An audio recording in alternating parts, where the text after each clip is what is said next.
Ndagusuje kandi nguhaye ikaze wowe ubana natwe kuri Elmo Pod. Njye uri kumva nitwa Elmogene, nkaba nje ngo tubane mu bintu bigiye bitandukanye. Ntabwo rero mba nje njyenyine, mba ndi kumwe na mugenzi wanjye Mugisha Eri. Ah, Mugisha, nagira ngo tugaruke ku birego biri hano hanze bijyanye na Meldonium.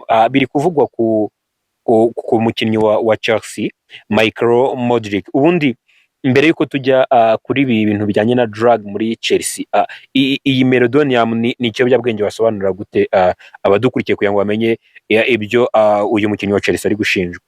Ya Chelsea na Enzo Maresca baravuga ko bashyigikiye umukinnyi wabo w'imyaka 23 umunya Ukraine bakuye muri Shakhtar Donetsk ku mayero miliyoni 62 ni Michael Modric, nyuma yo gushinjwa yuko yakoresheje ikiyobyabwenge cya Meldonium. Ni usanzwe ni umuti uvura ibintu bijyanye n'indwara y'umutima ya hypertension. So ni ikiyobyabwenge sport ya baninze muri ubundi byatangiye mu Burusiya. Yari umukinnyi wa tennis muri Australian Open. Meldonium ubundi ni umuti w'indwara y'umutima wakozwe mu 1970 mu cyahoze ari leta zunze ubumwe z'abasoviete. Wari warakorewe kugira ngo urwane n'icyitwa ischemia.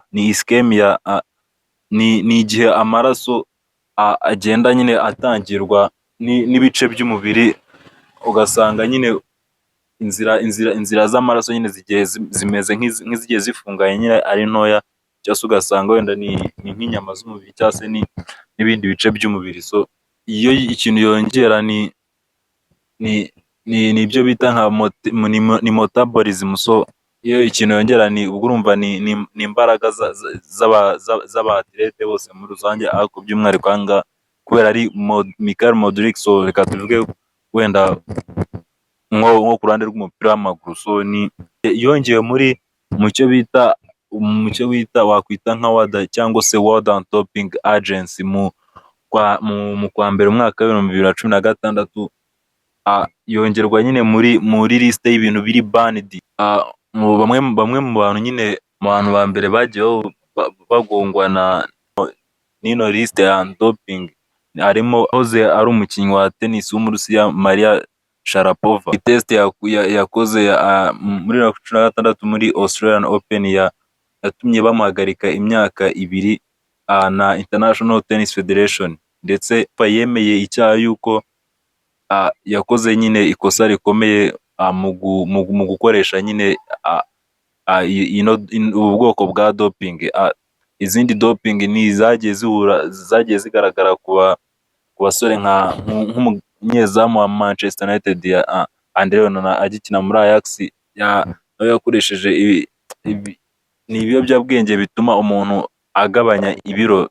Ni ibiyobyabwenge we yavuze ko yakoresheje nyine adatekereza yuko nyine ari ibiyobyabwenge, kuko yavugaga ko ubundi ni imiti igabanya ibiro nyine yayikoreshaga avuga ko yari y'umugore we. So nawe akayikoreshwa nk'uko so bituma igihano yari yarahawe cy'amezi 15 kigabanywa kikagezwa ku 9 yonyine. Undi nawe wakoresheje ibyo bakwita nka doping ni abitwa ba Pogba. Abandi n'abakinnyi nabo bo muri Chelsea 2023 na 2024 nabo bagaragaye bakoreshwa cocaine.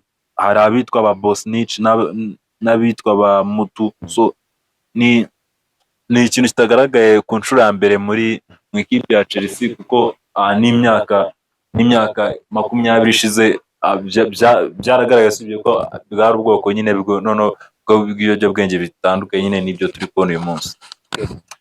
Uyu mukinnyi Modric umukinnyi wari umaze muri Chelsea imyaka 2, ariko biravuga yuko nibiramuka bimuhamye yahabwa igihano cy'imyaka 4 mu mikino igera kuri 73 yari amaze kuyikinira, yamaze gutsinda ibitego bigera mu 10.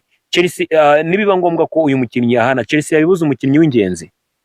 Oya, Chelsea squad nini cyane, ahubwo nanone ntabwo yagiye kumwishyura amafaranga yose itamukeneye, yari imukeneye, ariko afite abakinnyi benshi. Reba nka ba Joe Felix, kujya uzayo kubona mu kibuga biba ari gake na gake. Bafite ba Jadon Sancho, bafite n'abakinnyi benshi. Ntabwo ntekereza ko bafite ba Nkunku baramwengeka, nawe yakina uriya mwanya wa Modric. So ariko bamukinisha point, nubwo nabwo Nkunku ari umukinnyi adapta hose akina neza.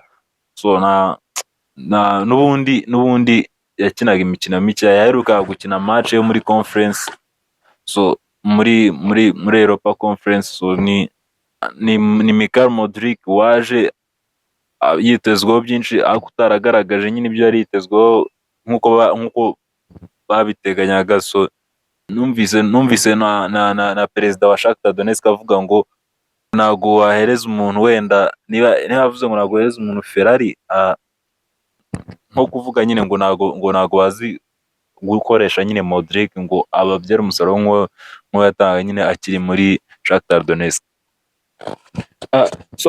Chelsea rero katari ubwa mbere bibayeho mu by'ukuri nk'uko wari ubivuze. Noneho muri iki kibazo cya Modric, umutoza Enzo Maresca we akaba avuga yuko baramwizeye, barabizi yuko ari innocent. Iyi ekipe irasabwa kubyitwaramo gute kugira ngo ntibihungabanye umukinnyi mu buryo buri cyangwa se abigire izindi ngaruka runaka bimugiraho, abe noneho performance ye yasubira inyuma, dore ko ataranabyazwa wa musaruro yari ategerejweho mu by'ukuri. Ni shock yabaye nyine kuri club nka Chelsea, yaba ku bafana, ku bakinnyi bakinana, ndetse n'abakunzi ba football. Waba ufana Chelsea waba utayifana, ntabwo byagushimisha nyine kubona umukinnyi ahamwe nyine kubera nyine nk'izo doping, kubera ko nyine byangiza karite y'umupira w'amaguru, bigatuma nyine umupira w'amaguru abantu nyine bafata nka beautiful game. So nyine bigenda bigaragara yuko nyine ugenda nyine ujya hasi, nyine ugabanya urwego. So ni ikibazo, ariko nanone abakinnyi bagenzi babo bagomba kumuha hafi. Niba yarakoze ikosa rimwe, ntabwo nyine rihita ridefininga nyine ubuzima bwe bwose. Wapi, ni ikosa yakoze wenda, cyangwa se wenda yaba yamaze yabikora atabikoze, ariko nyine umuntu arahinduka. Baravuga ngo one man is trash is another man is treasure. So nubwo bwose wenda FA nyine na za doping agency zamugaragaza nk'umunyabyaha, cyangwa se wenda bakaba babayeho kwibeshya, kuko nyine niyo mpamvu bafata sample A bagafata na sample B. So na mbere yo kugira tujye kumushinja n'ibyo byose, reka tubanze turebe icyo sample B ivuga. Sample B nigaragaza ibimenyetso nk'ibyo sample A yagaragaje, nibwo tuzamenya ngo Mikhail Modric icyaha kiramuhama, nyine ari guilty. Kandi baravuga ngo nyine the person is innocent until proven guilty. Niba ataragaragazwa nyine ko ari guilty, ni inkuru nyine dutegereje kuvuga nyine, wenda tukayishimangira tukavuga ko ari by'ijana%, ari uko nyine ba sample B ibisubizo byabo bisose. Kuko na FA banze kugira icyo babitangazaho, ni uko nyine ni amakuru aba yararikinze nyine akagenda nyine twese tukayamenya, ariko ntago FA yo nta n'ikintu nabivuga, nta nubwo iravuga wenda ngo nta kintu nabivuga mbega muri rusange. Niyo mpamvu Modric abakinnyi bagenzi bamuri iruhande ndetse n'abatoza na staff yose n'ikipe yose muri rusange ni ukumuba hafi. Kandi nanone Modric ari kunywa ntabwo ari wenyine binyuzemo, kuko byigaragara ko inshuro nyinshi izo anti-doping bazikoresha batanazi wenda n'ibyo ari byo neza, ugasanga wenda usikari nk'ibintu bisanzwe, ugasanga birangiye nyine usanze bikubera ikibazo. Kuko nandi kureba abanyamategeko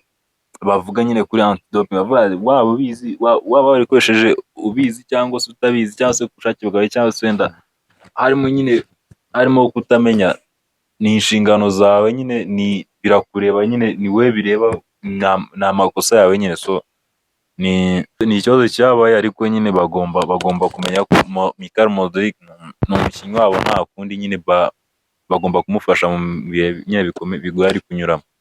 Uyu mukinnyi Mikhail Modric yaherukaga gukina muri conference, ariko ni umukinnyi wari umaze gusiba imikino igera kuri 5 ya Premier League, 2 muri yo yari ari kuri bench, indi 3 ntago yigize anagaragara. Akenshi iyo umutoza yabazwaga ibya Michael Modric yavugaga yuko uyu mukinnyi arwaye, cyangwa se ntiyaba yaramenye amakuru igahitamo kumubika kugira ngo hanabayeho guhanwa Chelsea izabe ntibe yaragaragaye nkaho yigeze kumukoresha nayo ibe yagenderamo mu bihano, ikaba ivuga ko niba ibyo ngibyo binabaye ahanwa umukinnyi wenyine ku giti cye.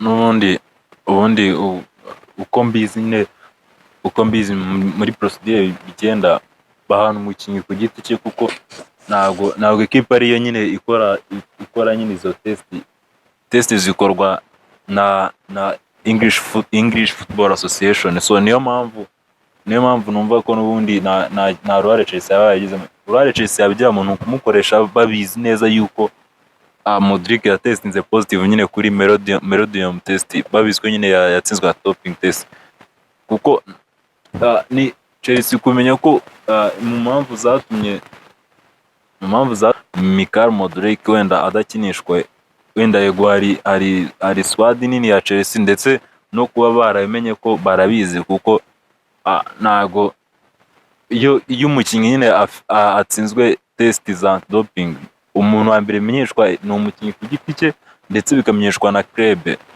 Iyo atsinzwe sample A, sample B nazo iyo zigaragaje ko ziri positive, bikagaragaza ibimenyetso nk'ibyo iza mbere zagaragaje. So nanone ni ikigaragaza nyine ko umukinnyi nyine hamwe n'icyaha, ndetse bakanamahana. Ubundi biba ni igihano cyo kiri hagati y'imyaka 2 n'imyaka 4. So ariko nawe bishobora kugabanya wenda mu gihe ukimenya yuko wenda nk'umukinnyi anakekwa yakubita nawe wenda nuko ufite swadi ihagije, nta mpamvu zo kujya kwishyiraho risike nyine ujya gukoresha nyine umukinnyi nguko nyine mu ntuza muri nyine igiye nyine itandukanye, bizi ko nyine harimo ikibazo.